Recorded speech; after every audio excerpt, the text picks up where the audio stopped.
Greetings and good day all the way from the United States. My name is Ayo Oseni, and I'm a partner of Strategic Student Placement, and I'm here to present on how to study in the U.S.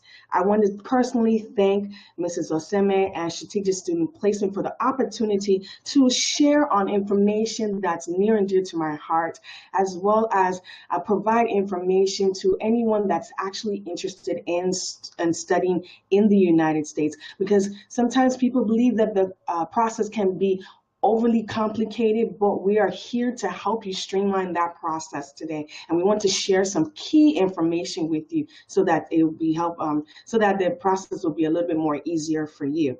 So let me go ahead and jump in. I'm going to go ahead and share my screen with you so that you have access to the presentation as well.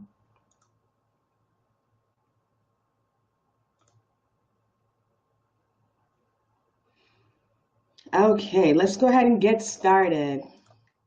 So just a little bit about me. I'm a U.S. college admissions consultant. I've worked with several hundreds of students in going through the college admissions process, both in the United States and from those students trying to come from Nigeria to the U.S. to school, whether it's from our high school system or college or university, bachelor's program or master's program. And we've also worked with students who have done PhDs. And so I'm a first generation Nigerian American. My family immigrated here from the United States, from Nigeria. Over 30 something years ago. And I grew up in a single family home. My father passed away while I was quite young, unfortunately. And my mother had to struggle to figure out this system on her own. And she didn't really understand the college admission system here in the United States because it was so different. And me being the oldest, I had to figure out how to navigate that process all on my own. And so I was able to bring my siblings, cousins, family members, church members, help them to go through the process as well. And so in doing that, I graduated from the University of West Georgia with a bachelor's in finance and accounting. I double majored. And then I went on to do my master's, my MBA in project management. But overall, all my accolades in life, my number one thing that I'm passionate about and I believe that I'm here for on this earth is to support youth and help them develop themselves, develop their leadership skills, and let them know that they are here for a purpose and empower them to know that. So what we will cover today is an overview of the U.S. higher education system. We'll touch on the admissions process for college and universities, and we will talk about how to develop a best fit college or university list so that your list is created with the best schools and the highest success rate of admissions. And then we'll also talk about what admissions officers are looking for in your essays or your personal statements that you submit along with your application. Then we'll talk about recommendation letter strategies, and then we'll move on to affordability and college financing options that are available. We'll touch on the visa processing, and then we'll also we'll go ahead and end out with our information on our U.S. Northeastern College Tour. So just a little bit about me. Like I said, I'm a U.S. college admissions consultant. We've been in business for since 2012 officially, but I've been doing this for several years, over 10 years at this point. And we are partnering with Strategic Student Placement to help students and families go through the college and university admissions process with the least amount of stress and worry. That is our key, and that's our purpose for this presentation today. So let's jump in. So I'd always like to start out so that we can kind of understand where we are and what I've heard as I've gone through this process with so many parents. And typically these are the things that are resounding. I hear all the time. First thing is, this is my first time going through the college admissions process. I'm scared that I'm starting too late. I hear that quite often. My child didn't do well in high school or secondary school. Is there any chance that they can get into a good college? And we'll talk about that today as well. And then the college admissions process is so different in the US, and I have to admit it is definitely different. But we are here to support you in making sure that you're making the right decision. And then I hear a lot, I really don't know how I would fund my child's education. We all know that education is so expensive, but it's a good investment, and we'll talk about that. And then I hear the entire process is so overwhelming. And that is, most people don't understand the process, but that's why we are here to make sure that you have the information and then also help you support you as you go through the process. Make services available for you if you'd like. And so we talked about parents, and this is what I hear from students, all the students I hear from. I just don't know where to start.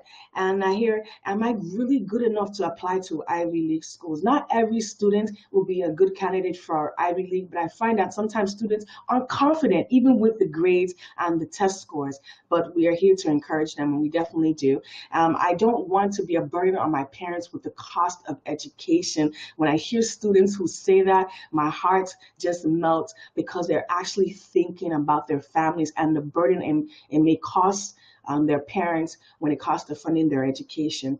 And we want to support students like that. How do I obtain scholarships? That's a resounding with every student and every parent as well. And how do I find the best universities for me?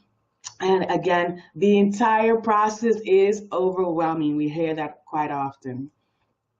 Okay, so I want to kind of talk about why you should consider studying in the US. So there's over 4,000 college and universities in the United States of America. And before I even go any further, when you hear me say college and university, it's just kind of, or school, it's all interchangeable here. But we'll talk about the differences between college and university later on in the presentation, but it's interchangeable as we go through this discussion. The universities here have support services for international students. So you don't just come here, get off the plane, and then you're on your own. Many schools have amazing support services for international students to make sure that they do well and they're plugged in and they have resources available to them while they're schooling at their institution. And then English is the official language. So there's no reason to learn another language when you come here. You're already speaking English, and it's easier. That's one less thing you have to think about in that transition process. Okay, and then degrees earned are recognized internationally. And then the schools or universities or colleges here have cutting edge technology available to students. Okay, so the United States, there's several degree paths that you can go on, and I'm going to go ahead and talk about them now. So we have associates, bachelor's, master's, and doctorate. Bachelor's, master's, and doctorate is the same across the world, pretty much. But an associate's degree is a 2-year degree here. It's and it's tied to schools that are called community colleges or junior colleges, a 2-year degree. And students have the option with that 2-year degree to either go into a bachelor's degree program, or depending on the type of associate's degree that they receive, they can also go into the workforce. So that's the associate's degree. There's a few options going into a bachelor's 4-year bachelor's program or going into the workforce. And so bachelor's is a 4-year, typically a 4-year degree, or what's considered a 4-year degree, and you get that at a college or university. And then the master's program is a graduate degree. It often takes 1 to 3 years, and you would normally get a master's, or you would get a master's from a university, whereas a bachelor's degree, you can get it from a college or university. And then we have the doctorate program or doctorate degrees, and just depending on the field of specialty, the amount of time that you use for those degrees will vary. And again, you will get a doctorate degree from a university. So we have the associate's, bachelor's, master's, and doctorate programs here. And so our number one piece of advice that we give every student, every parent that we work with is the college and university admissions process should not, and I say should not, and I want to stress that, should not be an afterthought. It's a process that you have to be prepared for. You don't just jump up and say you want to go to the university. You have to prepare. You have to prepare carefully for that process, because you don't want to regret any mistakes down the line because there was some oversight on your end. And again, that's why we're here to support you. So the college admissions process. To be successful in the college admissions process, one must research to identify colleges that are a good fit. And I categorize fit in a couple of different categories. We have academic fit. We have physical location, so I have some students that want to school in places that are warmer. Then I have students that don't really care where they school. They just want to get into a school. We have students who are concerned about social fit. Those schools, is the campus really lively? Are they involved in the community? And then, of course, affordability is a major point that everyone is looking for. And then you have to understand the admissions process for each school. I mentioned earlier there's over 4,000 schools in the United States of America. Each school has its own process. They now generally take the same information, but everyone has a particular thing that they're looking for. So you have to be careful when you're packaging your application so you don't miss anything. And then in order to be successful, you also should prepare to meet admissions requirements. And that's along with whatever's within the application, any testing that you might have to do as well. And then apply for admissions and submit the required documentation. And that's a key thing that I find that a lot of students they overlook, is that they go through the application, they select the school that's best fit for them, they understand the process, but they forget to submit the required documentation, or if they're supposed to get documentation from an agency that needs to be forwarded to the school, it doesn't happen. So you have to make sure that that happens in the process. And then you're going to wait for the admissions response. So typically we pray that you're going to be accepted into the school, and unfortunately, if you're not accepted, we need to go back and re-strategize for alternative solutions. And then you have your visa interview process, and then we'll move on with the departure when you now come to the United States. When would you like to start is a key question I always ask students. So you have to understand when the admission seasons are here in the United States, because planning and preparation is necessary. We recommend students begin the college admissions process anywhere between 1 to 2 years before their desired start date. So if you desire to start in let's say August or September of 2018, you should really technically be starting now to be meeting all the application requirements. You can also apply with less time, because I understand some people, think about it at the last minute, or they just an opportunity arises and they have an opportunity to come and school in the United States, but the process will be accelerated, and so there's no time for any missteps in that process. You may miss admissions deadlines at some universities depending on when you start. So if you start too late, you might now reduce the list of schools that are an option for you. Okay, so when would you like to start? We recommend international students start at a university in August or September, which is what we call the fall term here in the United States. Many universities also offer admission starts as early as January, or what we call winter or spring term. And then we also have May through July, which is what we call the summer term. I particularly like recommending students start in the fall, only because it's when everyone starts school again. The student body is a little bit more full. Everyone is excited about the new school year, because that's a fall semester, or August and September is when the actual school year starts. Whereas when you start in January, you're missing half the school, or a quarter of the school year, or half the school year, depending on the system. And then also, if you start in the summer, there's not as many students on campus for summer school. So you don't really get a real feel of the campus or campus life until you really start in August and September.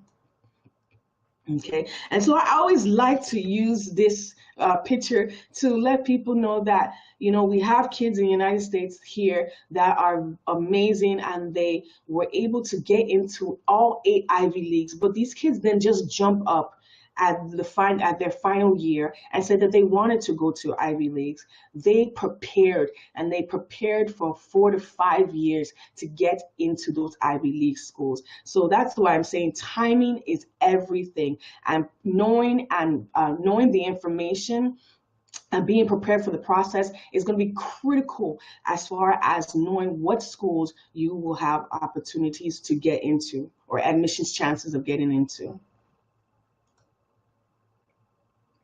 So, what are U.S. admissions officers looking for in an applicant? And so, I have a list here of about maybe 7 or 8 items that they're looking for in an applicant. So, they're looking for students who have academic strength or have demonstrated academic strength. That means they've done well in their courses, they're getting A's.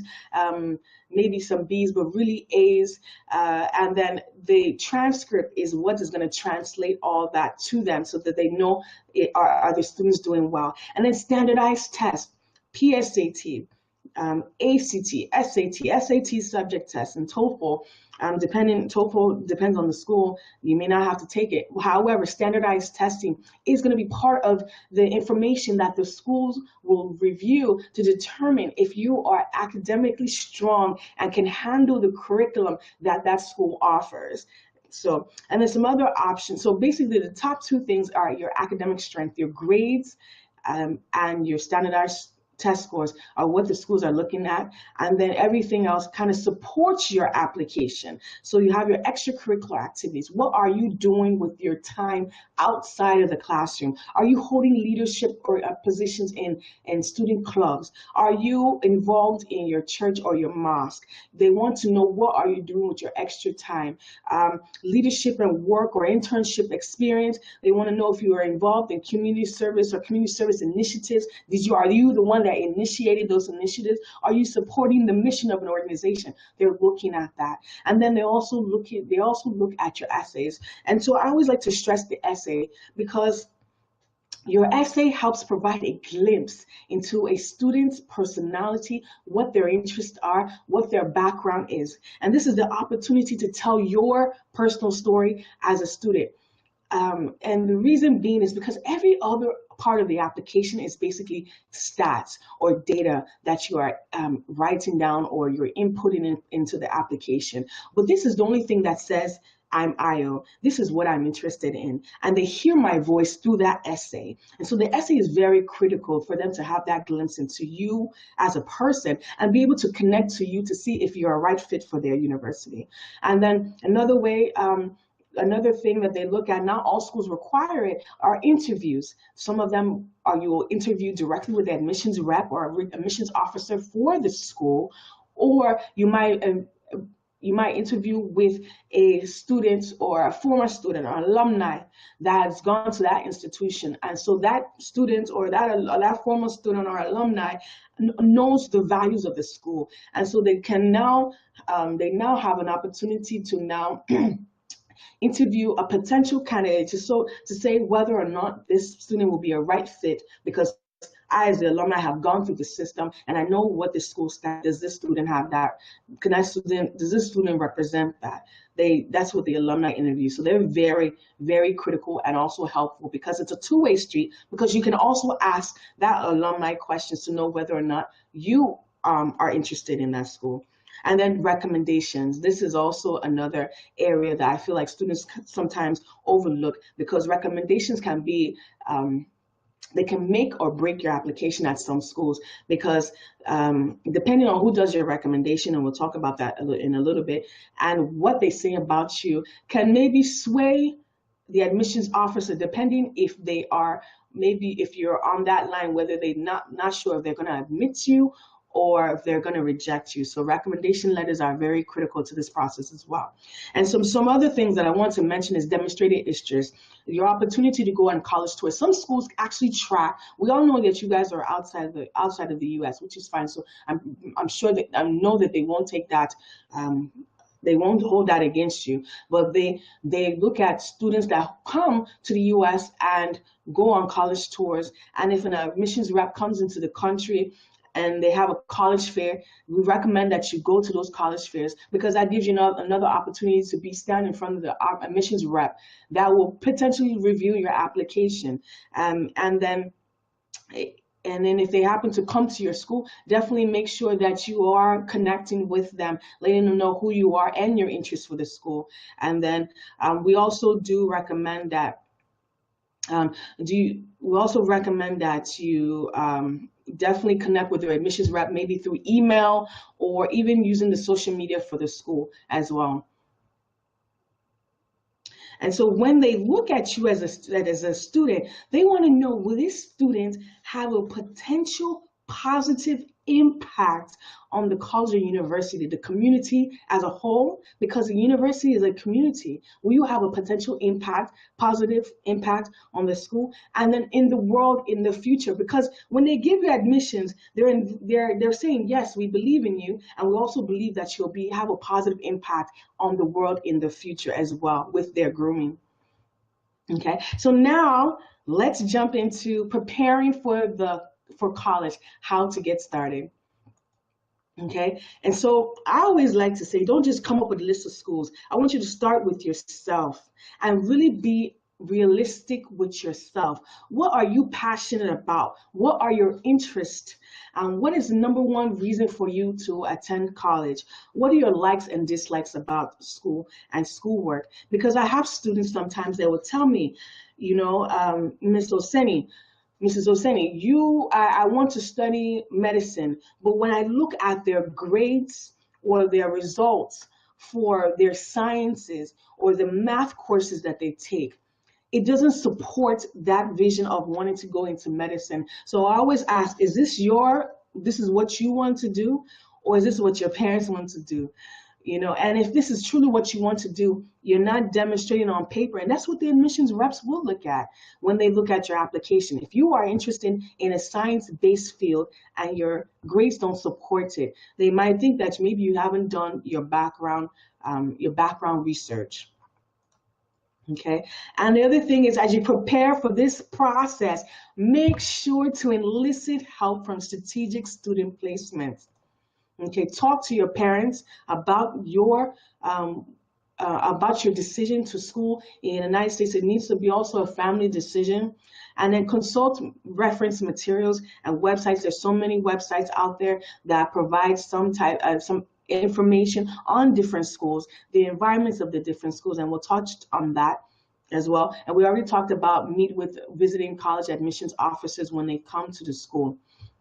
Okay, and then visit college campuses whenever you have an opportunity. So I always like to say, you have to understand yourself in this process, because where you go is where you're going to be for the next, depending on how long you're in the country, 2 to 8 to 12 years, depending on how long you're on that visa, and that's how long you're a student in the country and what degree you're seeking.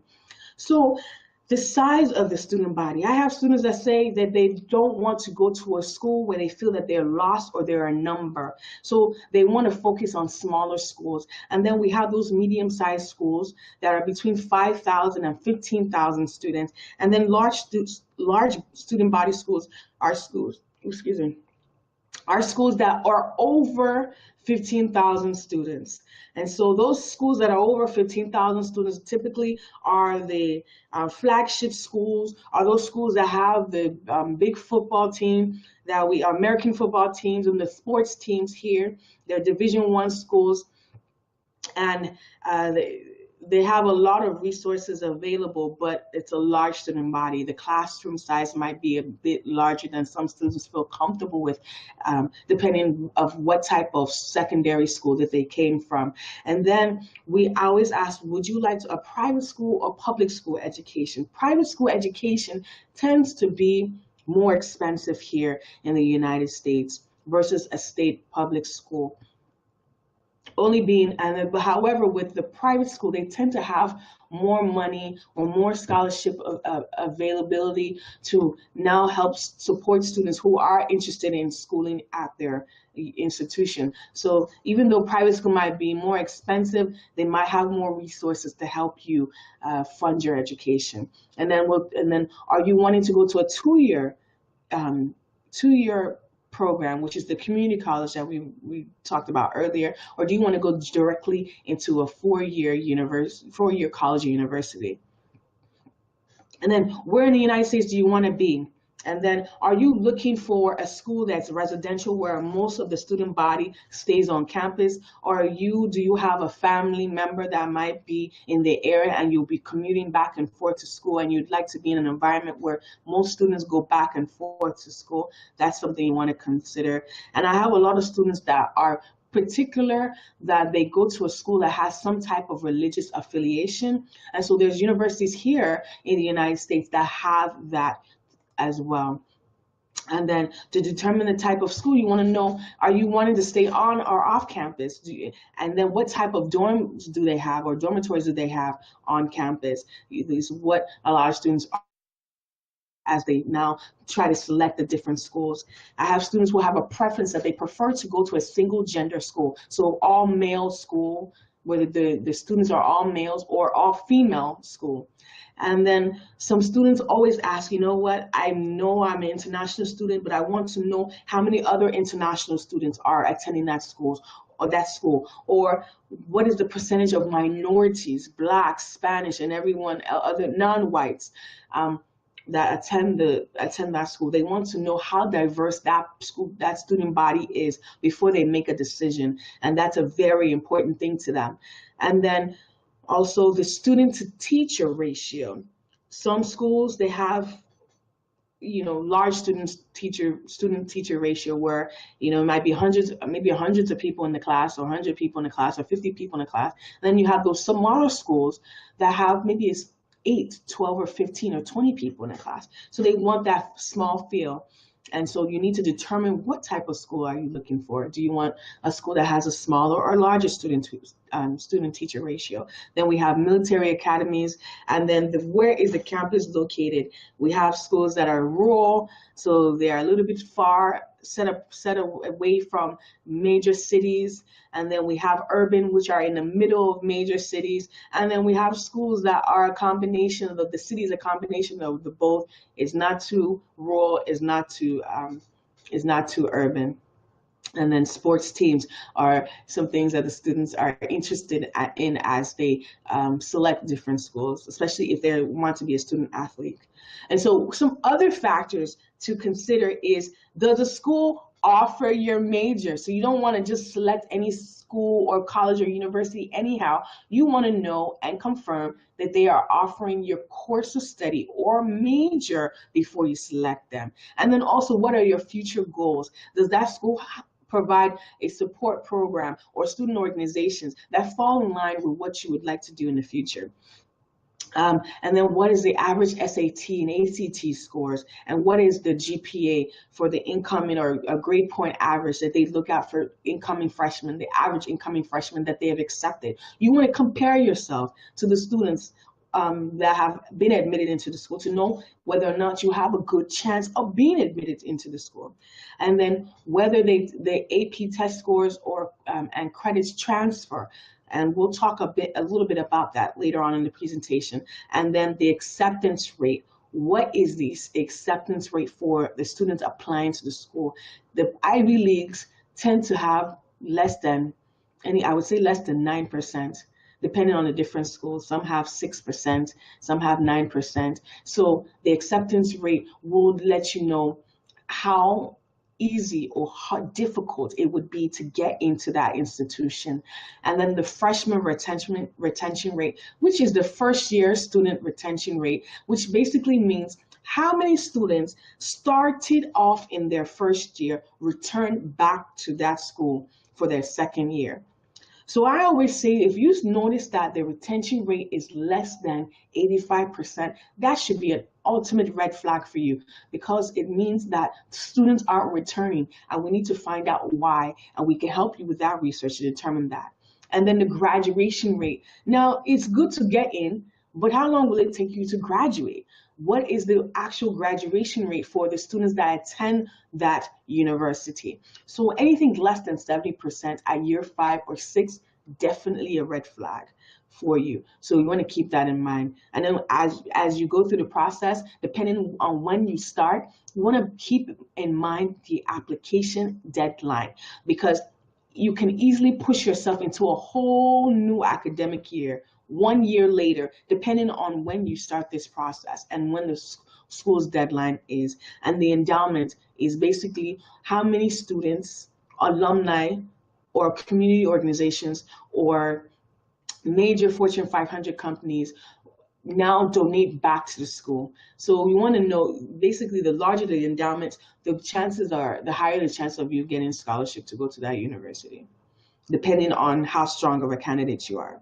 And so I always tell students and families, hey, have an honest conversation, because sometimes you don't want to let certain things linger until the very end of the process. And I know that from my own experience, because I didn't realize until I was in my final year, after I had been admitted to the several universities, that I was undocumented, or someone that didn't have papers. And so there was no way I wasn't eligible for some aid that I thought I would have been eligible for. And coming from a single family home, the money situation wasn't there, but I made it at the end of the day. But if I had had that conversation earlier on, I might have applied to different schools. If I had that conversation with my mother earlier on, I would have applied to different schools. And so you want to know who is contributing to your education. Are you, the student, the only one that's going to pay? Is your family going to help you pay? So you want to have that conversation ahead of time. Will your family be, or your parents and your will the parents and the student also be making this decision as to what school the student will now go to? Will you visit the school, or is it's going to be a decision totally left to the student? You have to come up with those, have that conversation to know that. And then whether you're going to live on and off campus. So these are just some different things that I always like to kind of throw out there. But at the end of the day, just please have a conversation specifically about funding. How is that going to happen? And then also, are there any limiting factors that you need to discuss? And so I always tell students and families, do your research. Do your research. Attend the college fairs when they're in Nigeria. Meet with those admissions reps. We already talked about using the internet. There is so many resources on the internet, and again, I'll share them. Talk to the alumni. If you happen to know someone that has gone to a particular college or university that you're interested in, use that opportunity to talk to them about their experience. Why did they choose that university? And then the internet is there. You can go on LinkedIn, for instance, LinkedIn, LinkedIn.com, and find people that have gone to that school and ask them about their experience, current students, alumni, as well as professionals, especially with LinkedIn. And then now, with all the information that I've already discussed with you, now develop a list of a minimum of 4 to 9 schools that will now look at and now shrink down, or depending on your situation, if you want to apply up to 9, that's fine, or at minimum of 4, to know what school is the best fit for you. And then we'll now start working towards those application requirements. So college visits, students should try, and if you're on vacation here in the United States, I would advise you, don't just come here to shop. Don't just come here to hang out with family. Use that opportunity to go on a college tour or open house at a school that's close by, wherever you'll be. And the thing is, it also helps to determine what size school you might be more comfortable in as well, because you might be in a place that may not have the school that you want to go to, but the student body counts, maybe it's 15,000 or falls into the large school category, and you go there, you realize, I wanted to do this school that is large, but I realized, no, this is not the right fit for me. Or I wanted to do a school that was in an urban downtown city area, but I realized that's not the best option for me. So going on a college tour, even if it's not a school that you necessarily would have put on your list, but it gives you the feel of what the size of school will be or where it's located, will definitely be in your best interest as well.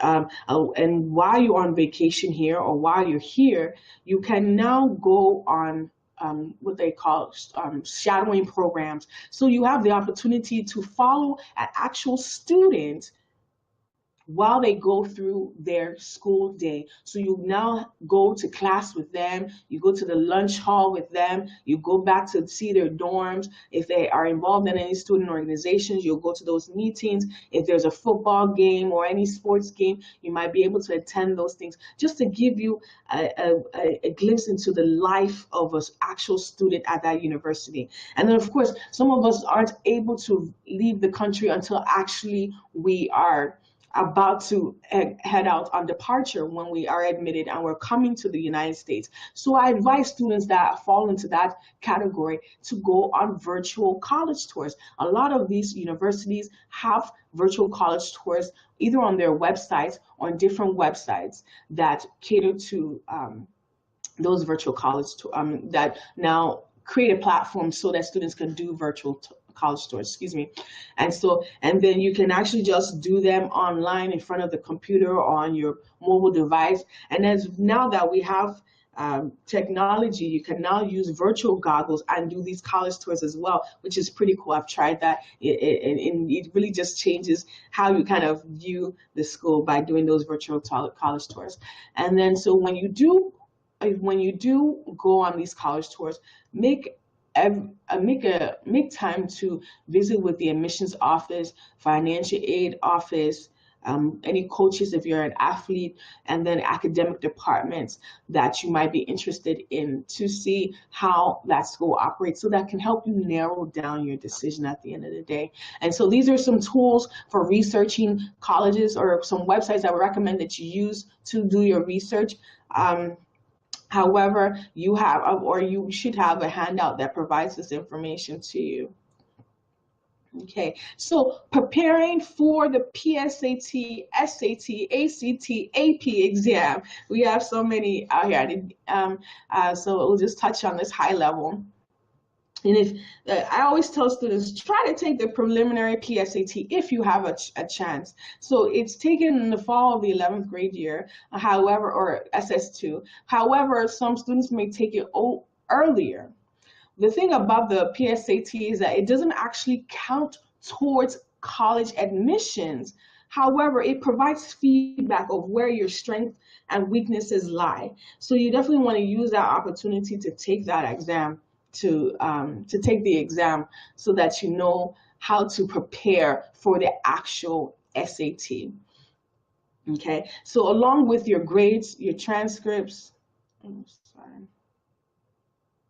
Along with your grades, your transcripts, your test scores are the most critical item to your applications. Like I said earlier, it determines your chances for admissions, and it could also determine your chances for scholarships. So you want to make sure that you are putting that best foot forward when you're studying for these exams. So I advise you review the websites for the colleges that you are interested in attending, and come up with a study plan and schedule. Again, strategic student placement can help you with that. Also check to see if you will, if your school or your college or university requires that you take an SAT with essay or ACT with writing, because the thing is, these are additional components that they add into the multiple choice portion of the exam. It's an additional separate part of these exams. However, if you find that you've taken the SAT and you didn't take it with the additional essay, or that you took the ACT and you didn't take it with the writing, the additional component, and then you find that the school that you're interested in requires these extra components, you will have to take the exam all over again and add those components to it, because you're not able to take the essay portion or the writing portion by itself. So you need to make sure that you're looking at your school list to determine that. Just a standard thing with me and the students that I work with, I always tell them, no matter what, just go ahead and do it. You're just going to save yourself time and money at the end of the day, because if you miss doing it, you now have to spend another money to register for those exams. Okay, so you can register for the excuse me. You can register for the exams at the ACT, for the ACT at act.org, and then SAT at collegeboard.org. And so I would also I advise you to consider signing up for test prep and stick with that test prep, because again, these tests could land you scholarships if you do well enough on them. And also they could set you apart in your admissions process, as the admissions reps or officers are reviewing your application. So some websites are Khan Academy, which is a self-paced online free test prep. It's out there if you can't afford to hire a tutor or go for a test prep course. And then I also recommend that you check with your current school to see what test prep classes they offer for you. And then of course you can hire a tutor or enroll in a test prep program. So advanced placement exams. Successful completion of the AP courses and exams demonstrates to admissions officers that you will be prepared for the challenging courses that you will take at the college or university. They will help you stand apart in the admissions process, and it makes you more competitive for your major, depending on what classes you take these AP or which AP exams you take.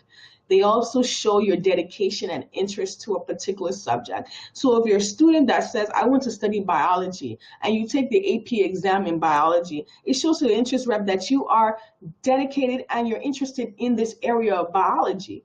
That's why you took the exam. Now that you're now declaring a major of biology on your college admissions application, it now lets them know that you're a really serious student.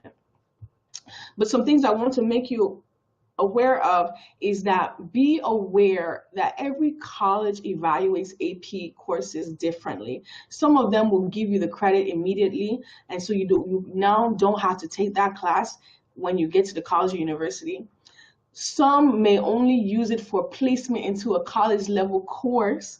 So, and then some may not even honor the AP credit at all. So you will now still have to take that class in college. But still, no matter what, no effort is wasted. You're still demonstrating your interest, your passion, and your connection to this, whatever AP course you take. Okay, and I always tell students to carefully select extracurricular activities. Extracurricular activities play a big part in the college admissions process. Not as big as your SAT and your grades, but they do play a role in the admissions process. Admissions officers want to know how you spend your structured time outside of the classroom. Many colleges ask for students' resumes or CVs or activities lists. So they want to see what are you doing, and they want to see how long you're doing it for. So they ask for a document, student resume or CV, to see what you've been doing or any awards that you've received. So getting involved in extracurricular activities can help you develop leadership skills. They can help you discover talents and passions that you didn't even realize you had, and it helps you narrow down possible career options and majors as you get involved in these extracurricular activities, and they demonstrate dedication to a particular interest or major. Okay, so now let's kind of talk about the admissions process. So generally, the general college application checklist, this is here, along with your application that you have to complete, there's an application fee for many college and universities. There's some that waive them. There's some that don't waive them from international students. So as you apply, they will definitely display this information on their website. So on average, I would say college application fees run from $20 to $85 per school. So you want to make sure that the schools that you're applying for are the best fit for you, and you have the highest chance of getting in, because if you're spending up to $85 at several schools, it can definitely add up. So you want to make sure that you're using your money wisely and your time wisely as well. So many schools ask for supplemental forms, and so these forms might be their personal forms or their personal admissions requirements. They'll just ask several, every school is different in that. They might just ask you some additional information about the school that you went to, or they might ask you, for instance, maybe they might ask you about your finances. They might ask different things. Every school is actually different. So they're going to ask you for your high school transcripts or your transcripts for any school that you've gone to, any test scores that you've received, maybe the WIAC. They might ask about that. So you want to make sure that you have that as part of your application. Letters of recommendation, your activities resume, like we mentioned. And so if you're going into a major that's more on the art side, so maybe you're going to be studying actual art, or maybe you're doing maybe music, they might want to see a portfolio from you of your work that you've already done to demonstrate your commitment to this field or to this major. And then the essay, major thing, as we talked about earlier. And then your AP, ACT, SAT, and SAT subject scores. And they want this information. You can somewhat self-report, but they want the official report directly from each tested agency. So you want to make sure that you have that. And so they're also going to want the visa documentations. And sometimes, so not all schools, typically, we are able to get around this with your SAT scores or your ACT scores. They're going to want English competency exams, which is the TOEFL. And then they may require a interview, or it might be optional. So letters of recommendation.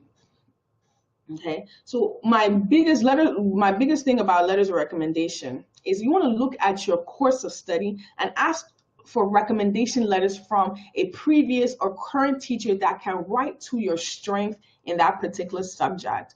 And then, or you can also look to your extracurricular activities or employer to find an individual who will be willing to write your recommendation as well in that.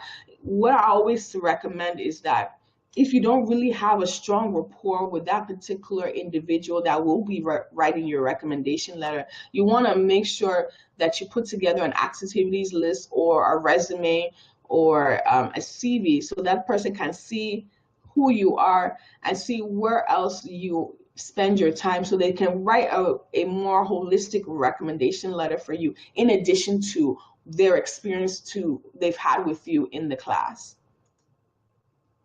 Okay, so again, make sure to include your CV and provide at least 3 to 4 weeks period to allow the recommender to develop the letter, and then give them a deadline that is prior to your application deadline. You don't want to give them the deadline of your actual application, because what if they forget and then now you're stuck. And so I always recommend follow up with your recommender to make sure they will meet your early deadline that you've given them. So admissions applications options here in the United States, we have several options of how you can apply to different schools.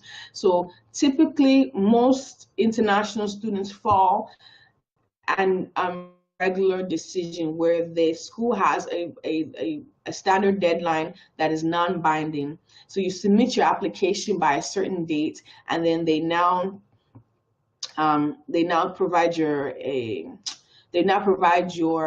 decision by a stated period of time. It's already there. And then we have some schools that have what we call rolling deadlines. So as applications come in, they review them and render decisions immediately. And these typically are, I would say, depending on the school, maybe 1 month, whereas regular decision might take 3 to 4 months for you to get a response back. Rolling admissions can be 1 to 2 months, even less than that. And then we have early action deadlines. So students receive their decision early, or their admissions response early, because they applied early, and there's actual deadlines for those early action application. And so those 3 are what we call non-binding, that if you're admitted, you won't have to go to the school.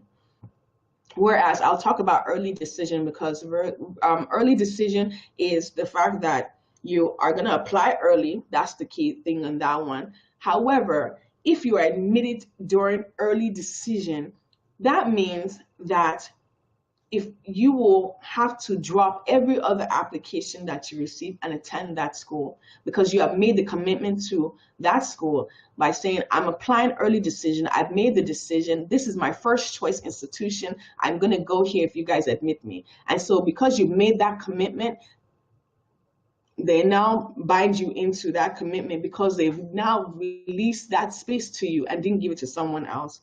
So you're bound to go to that school. And there's some ways to get around it, out of it, but typically it's binding. And so the restrictive early action is typically more for the Ivy Leagues type schools, where you can only, if you're applying early, you can only apply early to certain schools. And so that depends on the actual school itself. And so when you look at the admissions applications, that will let you know that.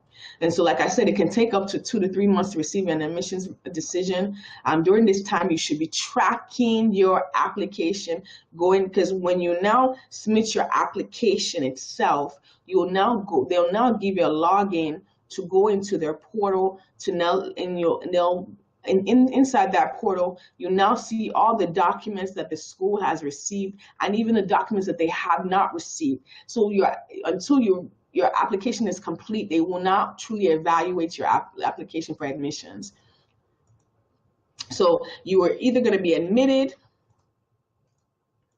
you're going to be waitlisted, which means that they will, you're not in, but you have been placed on a waiting list. So there basically is like they've had candidates that have that have been admitted.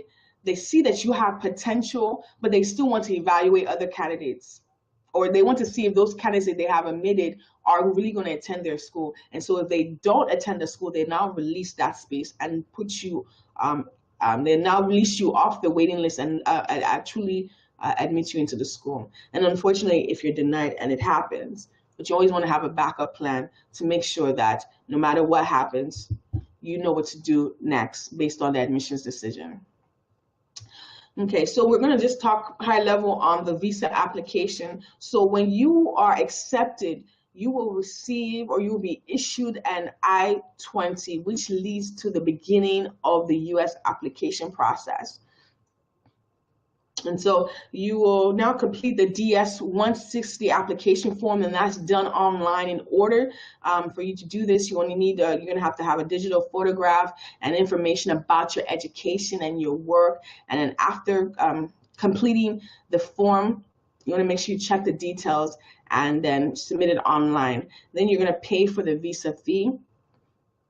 And again, you will do that online, but make sure you print that confirmation slip, because that's critical, because you're going to need that when you go for your visa interview.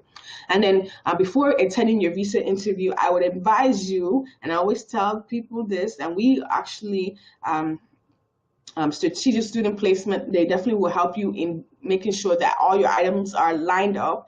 Before attending your visa interview, gather your documents that you will need. So you're going to need your passport, your confirmation form that I mentioned. You're going to need your ID, your any photograph. You're going to need your passport, and then some other documentations, maybe your test score, your I-20, TOEFL, everything. Just package everything, and then when you schedule your interview, you go to the embassy, but make sure that you go there on time and not miss your appointment. And then if you're approved, then they'll issue you your F1 visa. So we're going to talk about financing your education. So we all know school is very expensive. Paying for college is very intimidating. Financial aid and scholarships can make college more affordable. And in the United States, the price of college varies widely. So if you're going to a 2-year college university, it's a little bit less expensive than if you go straight into a university. And as I mentioned earlier, private is more expensive than public. And where the school is, how big the school is, so many things. So the cost varies all across the board. So you have to look at that as you're now creating your list of schools that you'll be applying to. But at the end of the day, I don't want you to be discouraged and think that it's not affordable. But with help from strategic placement, strategic student placement, we can help you with that process. Most students will need some type of aid. Even in the United States, students need some type of aid, and schools know that. Okay, but at the end, but the most important thing is to remember that the college degree is a long-term benefit and a great investment. So sources for money for college is the college and university that they offer you maybe scholarships or grants. There's private foundations that provide scholarships. There's employers and private organizations that sponsor students to go to school. There's professional and service organizations that provide scholarship. And of course, your support network, family and friends. You might have family that might be able to sponsor you, or friends that might be able to sponsor you to go to school. And so how will you cover the gap if you do have a gap? Let's say you do get a scholarship, or your family is able to contribute, but you'd still need additional funds to make sure that your tuition and your school fees are paid. That would be scholarships. So there are millions of dollars available in scholarships from private sources. There are scholarships that do not require your financial statements or they're not concerned with your grades. Scholarships are within reach of all students as long as as a student, you're willing to put in the time and effort. Time and effort is critical to this process when looking for application. Not looking for application, when looking for scholarships. You can't just jump up and say, I want to apply for a scholarship. You have to invest time into reviewing the application requirements, any supplemental documentation that you need to submit. There's a lot of time that needs to be invested. But at the end of the day, you get that money. So your time was worth it. So one question that I always ask is, as a student, who is probably going to provide the largest amounts of scholarships? And typically, the college or university that you're admitted into will provide the largest amount of scholarship that you will receive. So again, that's why it's critical to look at what the school is, what the endowment is for the school. How much do they normally give out in scholarship or financial aid at the university that you're looking at? So those are the things that you need. Those are some factors you need to take into consideration when developing your list. And so some helpful financing and scholarship websites that I have for you is internationalscholarships.com, IFA.org, and some other ones here. One I'd want to kind of point out is JLV Consulting. It's a consulting website. However, she has this consultant, a fellow consultant, I should say. She has actually broken out scholarships by different categories, and there's an international student category on there. So I want you to take a look at that. And then fastweb.com is a scholarship website that you can look at as well.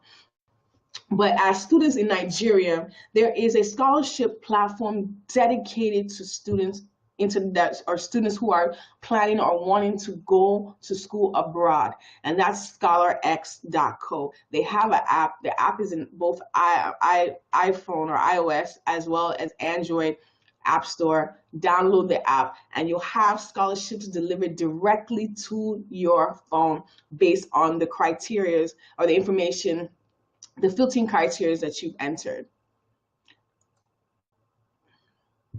And so the use of social media, we all know, you can change your status on social media, you can upload your pictures on social media, you can hang out and catch up with friends, but you can also use social media to find scholarships. So I want to stress to you that you should use your social media not just for entertainment purposes, but to find money for school. And so use the opportunity to use hashtags to find those scholarships. And so these are a few hashtags that I always recommend students to use: scholarship, hashtag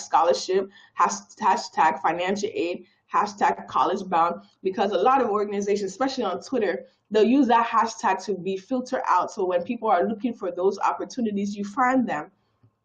Also, try to follow these accounts, these Twitter accounts, because they also post scholarships quite frequently, or scholarship alerts quite frequently as well. Okay, so scholarship scams. So always like to say, if you're going out there and you're looking for scholarships, great, but you also have to be aware of scholarship scams. So beware of scholarships and organizations that sound too good to be true. Promise a guaranteed scholarship, require payment for access to an exclusive scholarship list. Should be a red flag for you. They have an application fee, or they're asking for some type of personal information. Here, I always say social security number is a red flag. If they're asking for maybe your visa number, that's a red flag. Back away, or maybe reach out to someone at strategic student placement to review that particular scholarship to see if it's a right, if it's an authentic scholarship. And so you are unable to verify the information on the organization or scholarship or previous winners. Typically, scholarship organization that give out scholarships, they're always happy to display their winners. So if you can't find their winners, you can't find the organization online, red flag. So a simple Google search may provide information on legitimacy of the organization or the scholarship. So my key takeaways for everyone here is: one must prepare for the college admissions process. What your child does now while in school can earn them scholarships. Students should work to discover and develop their interests and talent while maintaining solid grades. Students should focus on activities that they care about and work to make a contribution to their school or their community.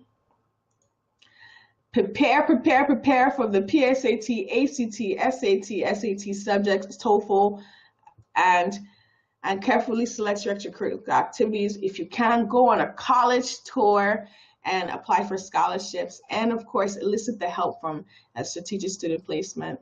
And so this is the Ivy League. That was the Northeastern tour that I would represent, that I spoke about earlier in the presentation.